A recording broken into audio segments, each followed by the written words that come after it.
আসসালামু আলাইকুম বন্ধুরা, একটি কুকিং চ্যানেল কিভাবে গ্রো করবেন জিরো সাবস্ক্রাইবার জিরো ভিউ থেকে।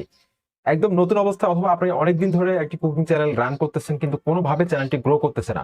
আশা করছি আজকের এই ভিডিওটি যদি আপনি প্রথম থেকে শেষ পর্যন্ত দেখেন, 100% গ্যারান্টি দিচ্ছি আপনার কুকিং চ্যানেলটি গ্রো হবে, এমনকি ভাইরাল হয়ে যেতে পারে। আশা করছি ভিডিওটি কন্টিনিউ করবেন। আমাদের কুকিং চ্যানেল গ্রো করার ক্ষেত্রে প্রথম যে টপিকসটা আপনাকে নির্ধারণ করতে হবে সেটা হচ্ছে যে ট্রেন্ডে এখন কোন টপিকসটা চলতেছে। আপনার একই ক্যাটাগরি যেসব কুকিং চ্যানেল রয়েছে তারা এখন কোন ধরনের ভিডিওগুলো বানাচ্ছে, এমনকি তাদের কোন ধরনের ভিডিওগুলোতে সবচেয়ে বেশি ভিউ এসেছে, সেই ধরনের ভিডিওগুলো আপনাকে টার্গেট করে একই নিশে ভিডিও তৈরি করতে হবে। সেই টপিকসে আপনাকে ভিডিও তৈরি করতে হবে। আর দ্বিতীয়ত যে পয়েন্টটা আলোচনা করবো অত্যন্ত গুরুত্বপূর্ণ কুকিং চ্যানেলের ক্ষেত্রে, সেটা হচ্ছে যে আই ক্যাচি থাম্বনেল। অত্যন্ত গুরুত্বপূর্ণ, আবার বলছি, কুকিং চ্যানেলের ক্ষেত্রে সবচেয়ে গুরুত্বপূর্ণ হচ্ছে যে থাম্বনেল তৈরি করা।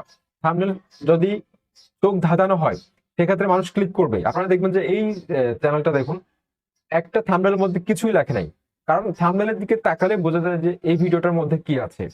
সেজন্য থাম্বনেল হচ্ছে কুকিং চ্যানেলের ক্ষেত্রে অত্যন্ত গুরুত্বপূর্ণ ভূমিকা পালন করে। সেজন্য আপনারা যেই নিশটা বানাতে চাচ্ছেন, যে রেসিপিটা বানাচ্ছেন, সেটা একদম ক্লোজ আপ শট নেবেন। ক্লোজ আপ শটটা হচ্ছে একদম কাছ থেকে শট নেবেন, যাতে করে যেটা থাম্বনেলে দেওয়া যায়। এমনকি ভিডিও করার সময় অ্যাঙ্গেলগুলো বিভিন্ন অ্যাঙ্গেলে নিবেন, সিনেমেটিক শট নিবেন, যাতে করে ক্লোজ আপ জিনিসটা বোঝা যায়, এমনকি সহজভাবে বোঝানোর চেষ্টা করবেন। প্রত্যেকটা ভিডিওতে প্রত্যেকটা রেসিপি অত্যন্ত সহজভাবে বোঝানোর চেষ্টা করবেন, যাতে করে মানুষ ট্রাই করে সফল হয়। এমন জটিলভাবে বোঝাবেন না, যাতে করে মানুষ পরবর্তীতে এটা ট্রাই করতে না পারে। সেই জন্য 3 নম্বরে যে পয়েন্টটা রেখেছি অত্যন্ত গুরুত্বপূর্ণ, সেটা হচ্ছে বন্ধুরা আকর্ষণীয় টাইটেল। কুকিং চ্যানেলের ক্ষেত্রে টাইটেলের মধ্যে একটা অথবা দুইটা সেন্টেন্স আপনি রাখতে পারেন। প্রথম সেন্টেন্সটা অবশ্যই বাংলা লিখবেন। কুকিং চ্যানেল ক্ষেত্রে আমি বলছি, প্রথম সেন্টেন্সটা আপনি বাংলা লিখবেন, এমনকি সেটার মধ্যে একটা কৌতূহল রাখবেন, একটা আকর্ষণ রাখবেন। আপনারা দেখতে পাচ্ছেন এই চ্যানেলটা দেখুন, 10 টাকার দুধের প্যাকেট দিয়ে 1 কেজি রসমালাই বানাচ্ছে, 1 কেজি দই বানাচ্ছে। এই ধরনের টাইটেল গুলো দেখলে কিন্তু ক্লিক করতে মন চায়। আসলে কিভাবে সম্ভব? আসলে কিন্তু 10 টাকার একটা প্যাকেট দিয়ে, ডানো 10 টাকার একটা দুধের প্যাকেট দিয়ে কিন্তু 1 কেজি রসমালাই বানালো, এটা কিন্তু সম্ভব না। কিন্তু তারা যেভাবে দেখাচ্ছে আসলে মনে হচ্ছে যে আসলে এটা সম্ভব। আসলে সম্ভব না, এটা হচ্ছে আকর্ষণ ভিডিওতে ক্লিক করার জন্য। আপনারা দেখুন, এই ধরনের ক্লিক বেটের কারণে তাদের ভিডিওগুলো 1 বছরে বা 6 মাসে মিলিয়ন মিলিয়ন ভিউ ক্রস করে। তো এটাই হচ্ছে ট্রিক্স। আর একটা জিনিস মাথায় রাখতে হবে, সেটা হচ্ছে যে ট্রেন্ডিং কিওয়ার্ড গুলো বাছাই করতে হবে। আপনার একই ক্যাটাগরি যেসব ট্রেন্ডিং কিওয়ার্ড আছে সেসব ট্রেন্ডিং কিওয়ার্ড কিন্তু আপনারা ইউটিউবে সার্চ সেকশনে গেলে কিন্তু সার্চ করে খুব সহজে খুঁজে বের করতে পারবেন যে কোন টপিকসটা এখন ট্রেন্ডে চলছে। আর সবচেয়ে বোনাস একটি টিপস, সেটা হচ্ছে যে ব্যাচেলর রান্না নিয়ে কিন্তু এখন পর্যন্ত তেমন কোনো চ্যানেল নেই। এই ধরনের ক্যাটাগরি নিয়ে কিন্তু এখনো তেমন একটা ভালো চ্যানেল নেই।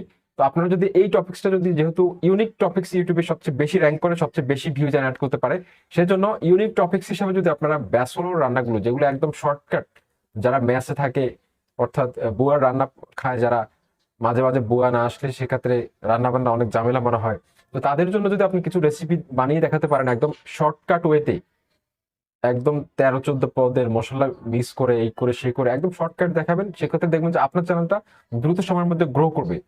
তো সুতরাং আমি আপনাদেরকে সাজেস্ট করবো যে টাইটেল এবং থাম্বনেল এই দুটো যদি আপনি আকর্ষণীয় রাখতে পারেন, সেক্ষেত্রে আপনার কুকিং চ্যানেলটি দ্রুত সময়ের মধ্যে গ্রো করবে। আর চেষ্টা করবেন ভিডিওর ট্যাগ সেকশনে, ট্যাগের মধ্যে, যেহেতু আপনার চ্যানেলটি একদম নতুন, এখনো গ্রো করেনি, ভিডিওর ট্যাগের মধ্যে আপনারা একই ক্যাটাগরির একই নিশের যেসব ইউটিউব চ্যানেল অলরেডি র্যাঙ্ক করেছে তাদের চ্যানেলের নামগুলো আপনার ট্যাগে দিয়ে দিবেন। সেক্ষেত্রে তাদের ভিডিওর সাজেস্টে যাওয়ার একটা সম্ভাবনা থাকবে। এমনকি আপনার চ্যানেল কিওয়ার্ডের মধ্যে আপনার নিজের চ্যানেলের নাম, এমনকি কয়েকটা ভাইরাল চ্যানেলের নাম চ্যানেল কিওয়ার্ডের মধ্যে দিয়ে দিবেন। এক্ষেত্রে কিন্তু দ্রুত সময়ের মধ্যে তার ভিডিওর সাজেস্টে যাওয়ার একটা সম্ভাবনা থাকে। এমনকি চ্যানেলটা যখন আপনার গ্রো করবে, যখন র্যাঙ্ক করে যাবে, তখন আপনি চাইলে সেই ট্যাগগুলো রিমুভ করে দিতে পারেন, সেটা আপনার চ্যানেলের জন্য নিরাপদ। তো আশা করছি মনিটাইজেশন পাওয়ার আগে আপনি এই কাজগুলো করে আপনার চ্যানেলটাকে দ্রুত সময়ের মধ্যে গ্রো করতে পারবেন।